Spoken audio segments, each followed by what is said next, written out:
निशा भावे व्यवहार करबा पई चोरा चालाण हेउची कप सिरप।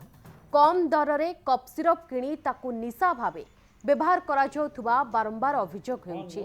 से अभियोग को आधार करी बलांगीर कंटाबांजी रे चढ़ाव करितला पुलिस। कंटाबांजी सहरर विभिन्न स्थान रे बेआईन भावे कप सिरप बिक्री चलिथिबा बेले चढ़ाव करी 150 बोतल कप सिरप जबत करिछि पुलिस। एही घटना रे 3 जन को गिरफ्त करा जायछि। पश्चिम ओडिशा रे बेआईन भावे कप सिरप चालाण करा जाउछि, ले ଏହା ଉପରେ रोक लागि पारु नाही।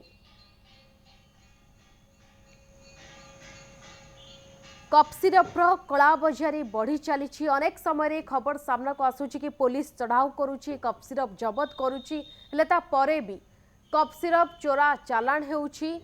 एही निशा सस्तारे मिली जाउथिबारु अधिकांश युव वर्ग ए कप सिरप को निशा भावे सेवन करुछंती, जा फଳରେ युव समाज खराब बाट को चली जाउछि। कंटाबांजी सहर में बेआईन भावे कप सिरप व्यवसाय चलीथिला। पुलिस पाखरे सुराख मिलला।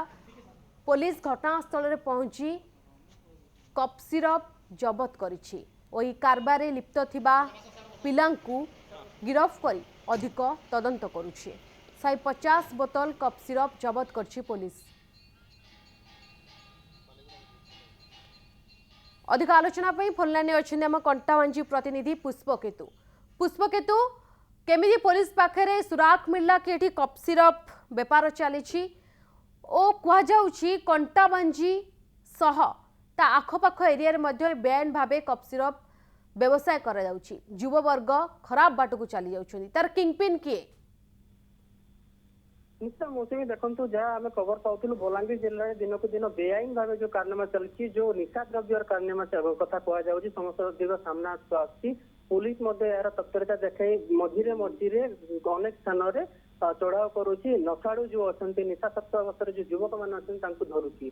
सबुठ गुरुत्वपूर्ण कथा है बलांगीर जिलार अनेक सहर अच्छी जो पाटनागढ़ कथा कहु, बेलपड़ा अंचल किसी कथा कहु और कंटाबांजी अंचल यही अंचल निशा द्रव्य कहले कप सिरप ता सांगे जो मिश्रित द्रव्य खाऊँ जो टैबलेट कथा कहु, टैबलेट मिश्री जो व्यवहार करुँचे निशा द्रव्य को धरुची पुलिस।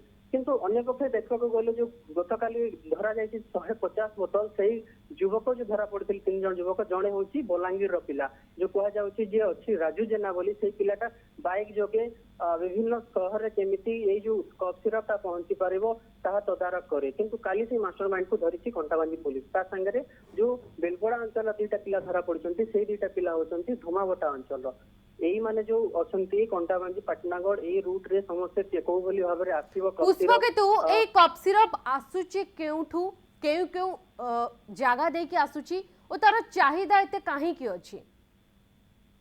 निश्चय देखो ये जगह देखा गले एवं जो युवपीढ़ी अच्छा अन्य सब निशा द्रव्य करने अपेक्षा कम पैसा रे केमिति निशा करी लोक माने रास्ता लुटपाट करेंगे यही सब दिगरे देखा जाउछि। कप सिरप पीला मात्रे जो निशा इंजेक्शन कथा भी कह जाउछि, निशा इंजेक्शन नौछंती हॉस्पिटल में माहिलिया जो कौन कम पैसा रे मिल जाउछि इंजेक्शन टैबलेट स्ट्रिपटा मिलुछि यही सब दिगरे यूज करी से माने ये निशा द्रव्यटा व्यवहार करुछंती। हेले पुलिस को धोखा जे जो काम करुछंती ये जो टोटल रैकेट चली बलांगीर अंचल रे पड़ोसी जिल्ला रु आसुतवा मध्ये संदेह करा जाउछि।